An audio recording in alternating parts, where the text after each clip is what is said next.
Welcome back to the Express in downtown Vancouver. Are you a fan of banana bread? Who isn't really? It's super popular here in the Lower Mainland and right across Canada. And today on the show, we're going to take you to a special bakery that trumps the competition.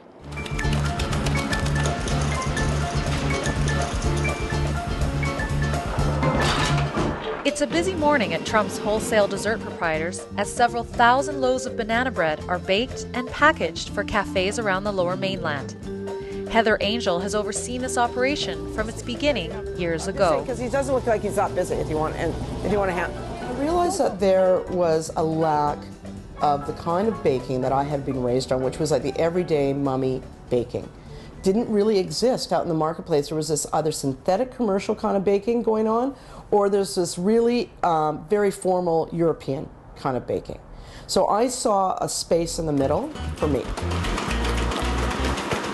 Heather took her family's recipes, altered them for commercial production, and Trump's took off. Today, there are more than 200 dessert items on her roster, but the most successful of them all is the banana bread.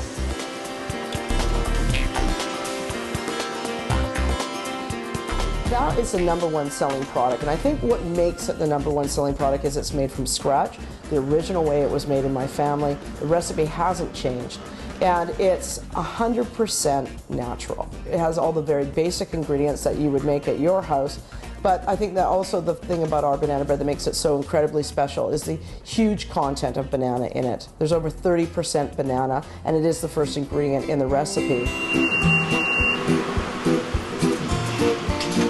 Trump's desserts can be found in bakeries, cafes, and public institutions all over the Lower Mainland in Canada.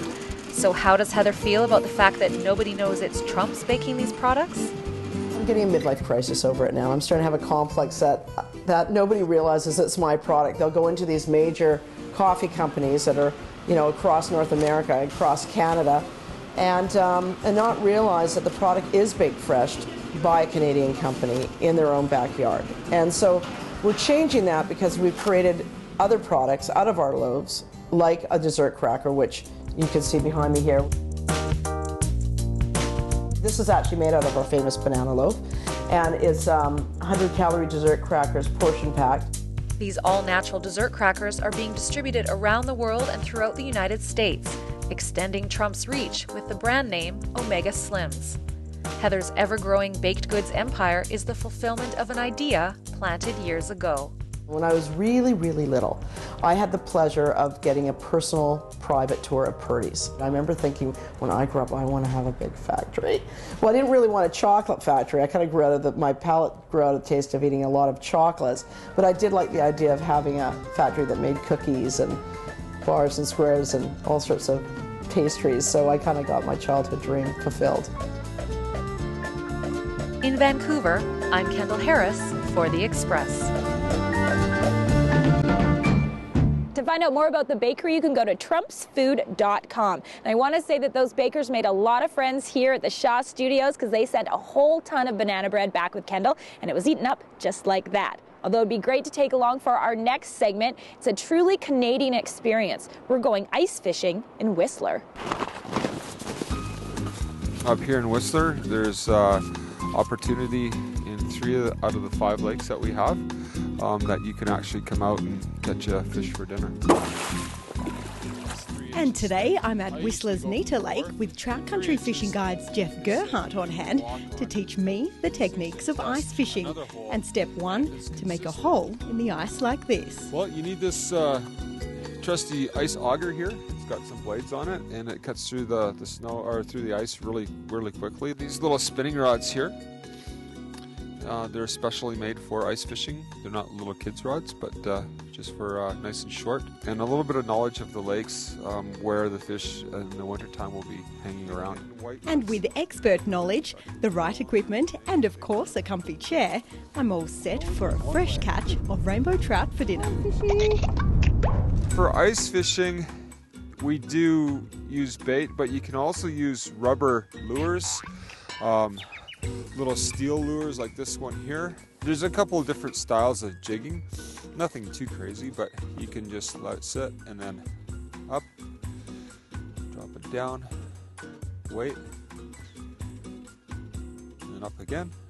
Seems simple enough, but there's more to this Canadian winter sport than just catching the fish. Some people think it may be way too cold to do this, but it's actually probably, I'd say,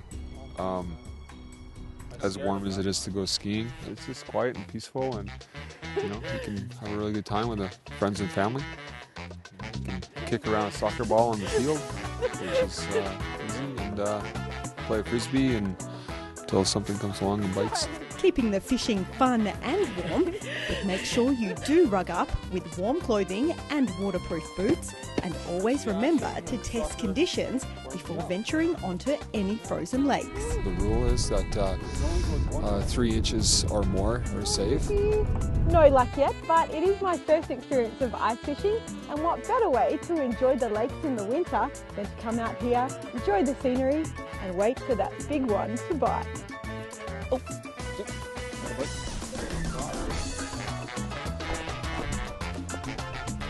Success rate's pretty high. Anybody could come out and do this instead of sitting in the hotel room. Come on outside and enjoy the clean air and some good company and company of a fish, hopefully. Unfortunately, no company of a fish for dinner tonight, but it's all about the experience. In Whistler, I'm Alana Ponsonby for Shore TV. Drilling through the ice to catch the big one is one way to fish during the winter. Another option, hella fishing, and you can find out more at fishwhistler.com. You're watching The Express. We've got more local stories coming up. After the break, the Vancouver Giants' newest player. Andrej Stastny. He's got a hell of a shot, which he's been able to use a lot for us lately. Rebound scored. Writing is a natural thing for me. It's just part of my creative outlet. The Chilliwack author of Virtues of War. The Express. This is your local voice.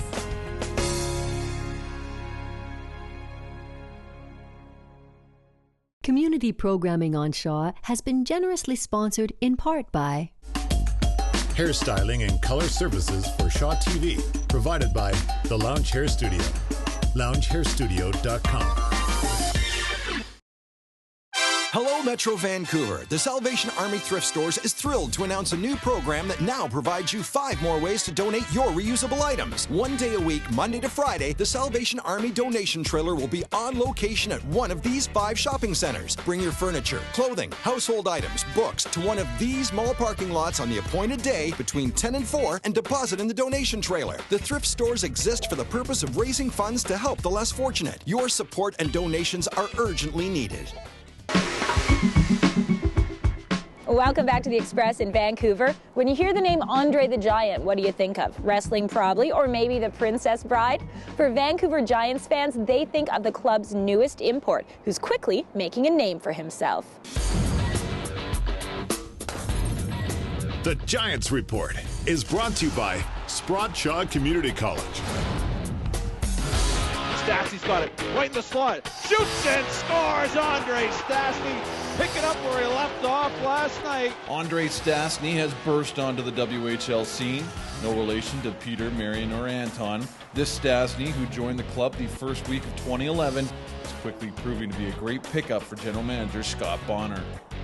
Yeah, we thought with his experience at World Juniors, he'd been playing against men all season over there, so we assumed that he would come in here and make a quick adjustment, and we're real happy so far. Left side, shot and scores.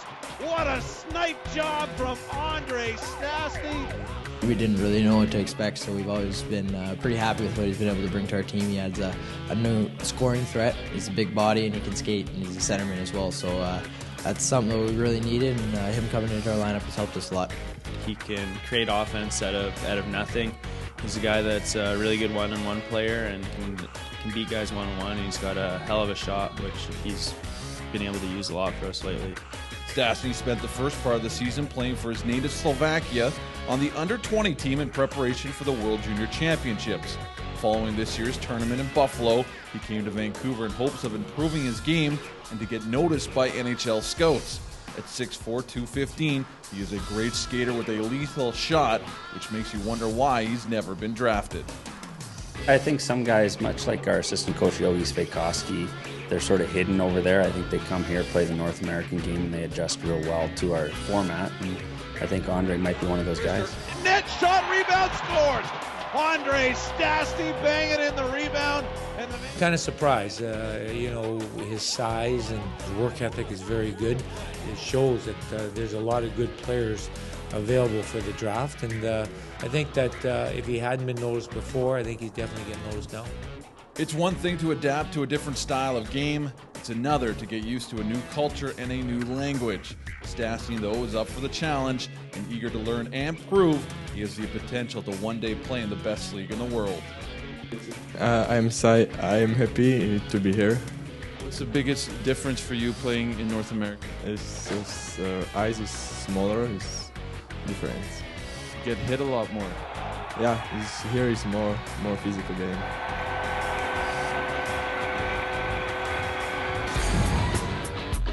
The Giants Report was brought to you by Sprott Shaw Community College.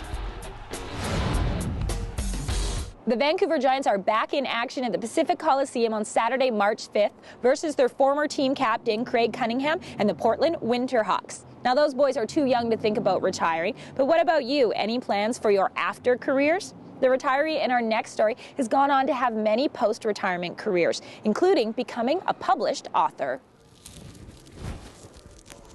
It says Captain Ben Coles in Arabic. It might honestly have been something as simple as a Tom Clancy novel. I was a sucker for all of the recruitment ads and thought it was really cool, serve the country. I wasn't too far off the mark because I enjoyed it for a long time. But after 14 years in the Navy, Bennett R. Coles had had enough of the open waters and yearned for a more solid life on land. I served on a variety of ships based out of Victoria, saw an awful lot of water, went to most of the countries in the Pacific Rim. I specialized in warfare, so missiles and guns, things that go boom and whoosh were what I was responsible for. Without a doubt, though, my 2 tours with the UN were the most satisfying because I really knew that I was making a difference there. Unlike just sort of doing exercises, I was really in the middle. You wouldn't think a retired Navy officer would be a published author, but Ben actually began writing when he was 12 and even had his first novel written in high school. But he waited till he was finished in the Navy to focus on his more personal life and family life to give writing a kick at the can. Writing is a natural thing for me. It's just part of my creative outlet. It's a compulsion I have to do. And Virtues of War came from my experience in the military. And even though Bennett had moved on in his career and family life, serving in the Navy has shaped who he is. I certainly drew on my experience and my knowledge of tactics to make sure that, you know, the spaceships did what they really would do and that the soldiers on the ground used realistic tactics. Because there's nothing worse than having an expert read your book and go, oh, whatever, that's crap.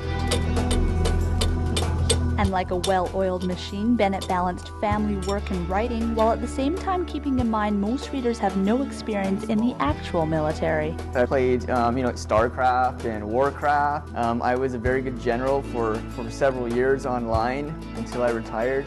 That's about the only background that I've really had in the military. Zerg! I was pleasantly surprised. I couldn't put the book down. It was the characters, how interested and attached I got to the characters. There were ones that you wanted to do well and ones that really deserved bad things to happen to them. It may only be the first in a series of books to come, but for now, Bennett is reveling in his lifetime of labor. It's very exciting. First book published, put a lot of me into it. I'm just absolutely thrilled to bits. It makes me happy to know that I've been able to express what I think it's like to be a soldier and what I think the military really is. In Chilliwack, I'm Tiffany Gurden for The Express. You can find Bennett's book at bookstores across the Lower Mainland. You can get details online at virtuesofwar.com. And for other things happening in your backyard, we've got today's Express Spotlight. The 2011 Vancouver International Dance Festival presents an outstanding and culturally diverse number of dance performances by artists from BC and around the world. On Pancake Tuesday at all the Dutch locations, $2 from every pancake sold will be contributed to help support the fight against breast cancer. Celebrate spring with a yarn bomb. Hundreds of knitted or crocheted cherry blossoms will decorate the cherry tree in the yard of Joy Kagawa's childhood home. You can also catch performances of the Felice Women's Choir. We're going to leave you with the sounds of them, and we'll see you next time.